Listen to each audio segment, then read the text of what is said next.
31 ans qu'il était à la tête de Nancy. André Rossino, 74 ans, a décidé de ne pas briguer un nouveau mandat.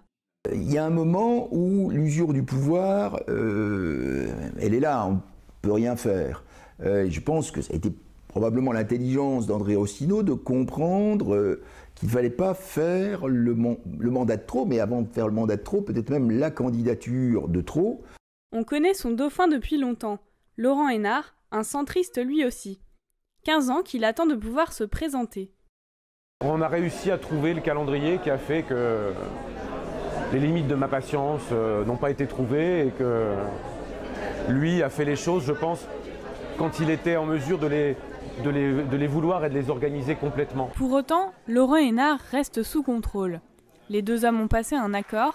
En cas d'élection, André Rossino briguera une nouvelle fois la présidence de la communauté urbaine. Nous avons convenu que je pouvais être utile à la communauté urbaine du Grand Nancy et je voudrais que cette transition extrêmement amiable au sens étymologique du terme soit réussie et représente une sorte d'exemple national. Une manière de s'accrocher au pouvoir tout en s'éloignant des projecteurs. Vous savez, la communauté urbaine, c'est un budget qui doit être 6 ou 7 fois supérieur à celui de la ville de Nancy.